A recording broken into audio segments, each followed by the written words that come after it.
Hey gang, it's Joe at Emerald City Orchids, and today we're going to talk about Vandas. A Vanda is a huge genus. It's got a lot of different plants in it. It's also an alliance that includes Ascocentrum, Neophonetia. It's got also Phalaenopsis. There's all kind of different Vandas in the world. They have a lot of this leaf over leaf structure, and they grow mostly in Asia. That's where you see them.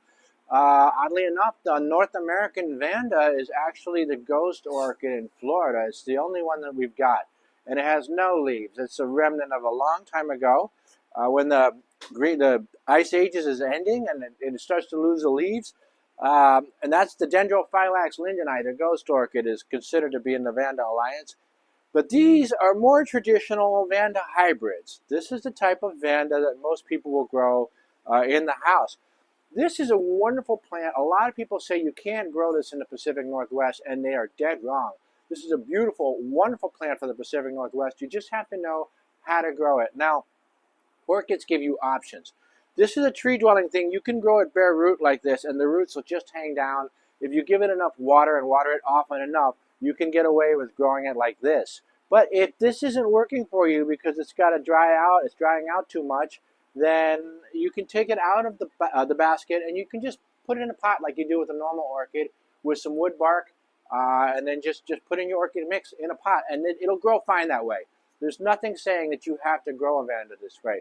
Now, the reason people like to grow the Vandas this way is because the roots, as they grow, they get longer and longer, and they make this beautiful cascade of roots, and then the plant grows up. You'll get almost this like an hourglass type figure from the thing, whereas the bottom of the roots will bulge out and come down, and the top of the plant will bulge out and go up, and there'll be flowers in the middle. Absolutely gorgeous. This is a very popular way of growing Vandas in some parts of the country, like Florida. A lot of Floridian orchid growers will grow Vandas this way, but you can do it this way right here in the Northwest, and it does very well in the house. I would say, if you're going to grow it in the house, perhaps the easiest way to grow it, and there are many ways to grow it, but the easiest way is to hang it up and then drop it in a bucket. Just go get a 5-gallon bucket and fill it up with water and drop the whole root structure in the bucket, and then leave it there for like 5 or 10 minutes, and then pull it out, let it drain, hang it back up in your house. Pick a bright spot, or a spot with a lot of outside light. They love a skylight. It does grow bright. It can take a little morning or afternoon sun in the house. That is not to say leave it in the south window in the Pacific Northwest in summer. Our days are so long in summer, it will burn. These things like a lot of bright light, but they're from equatorial climate where the day is shorter. So make sure that if you're giving it bright light for long periods of time, it's getting adequate water.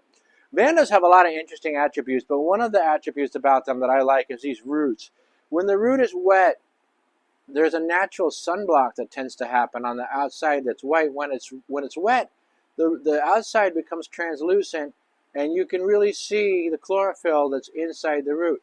Compare this root with this root, and you'll see that the dry root is reflecting the light back out, and the wet root is green, and it's photosynthesizing because it has water on it. Now, these roots, they take about 10 minutes to absorb the water, and the root tip, you can see, sometimes will have a little droplet of water that just hangs on there. It never quite falls off. That droplet of water is where the root is growing the most. The root tip is, the cell division is very, very fast. A lot of times if they're trying to get stem cells for orchid clones, they'll take it from the tip of the flower stem or from the tip of the root if they can get viable cells there. Now, I'm going to water this plant. We're going to water it real quick. We're going to put some water on the roots so you guys can see how fast these things turn green. So the root is white now, and we're going to spray some water on it. And if you watch, it just very, very quickly starts to turn green. When you're watering these things, it's got to be wet for about 10 minutes to get this full, deep green color. If you rub the water in, you can see it's getting a little greener faster, but it'll happen naturally on its own as long as the root's wet for 10 minutes, which is why I say you can put it in a bucket for 5 or 10 minutes, and that's probably enough. Now, this is also an orchid that you'll see sometimes on the internet that people are growing in a hydroponic manner. What you would want to do in that case is you put a glass cylinder around it, like a floral vase or something like that, and you leave just the tiniest little bit of water at the bottom for all these root tips to sit in. It's a little dangerous because orchids don't really sit in water in nature. So if you're going to grow it that way, you have to be aware of a couple of things. One, that water is going to build up bacteria. So you want to make sure that you clean the water out and clean the vase out pretty regularly. And then also you can cause rot if the thing is sitting in water for too long or it's too much of it in water. Be very careful growing it in a water culture like that. And there are people online who are growing it exclusively that way. There are some very interesting videos out there. You can grow it that way, or you can put it in a pot. Just grow it like you would a normal orchid. If you're trying to take it out of a basket and put it in a pot, soak it even longer than 10 minutes. Soak it for like half an hour. And that'll make these roots very, very soft. You can peel them right off the plastic. And you may have to, but if you have to, you can get around them and cut the basket off and keep the root structure intact, and then pot the whole thing in a pot with some fresh medium, and the thing will go pretty well. Once the Vandas get to this size, it's really weird with Vandas. They sort of have two growing modes. There's the mode to get to this size where they're now blooming size, and then once they get to this size, they'll start to make basal kikis.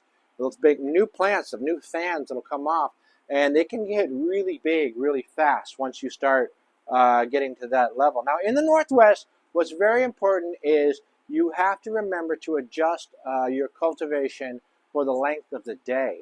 Where we are in the Tacoma, Washington area, the day in summer, there's like 19 hours, 20 hours of light in summer.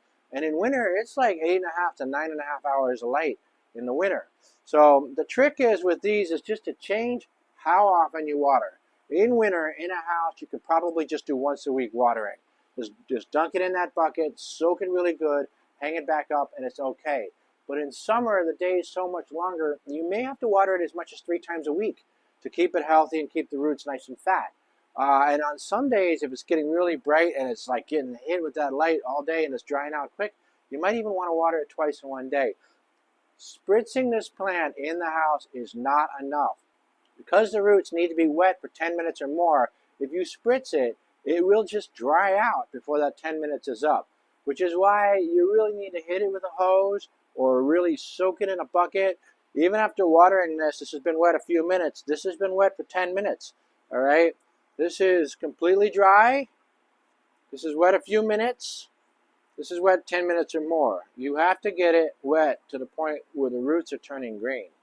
And this occurrence with the roots happens on a lot of Vandaceous orchids. It happens on Phalaenopsis. You can see it with the one that you get at the grocery store. Same thing with the roots. Look inside your little clear plastic cup.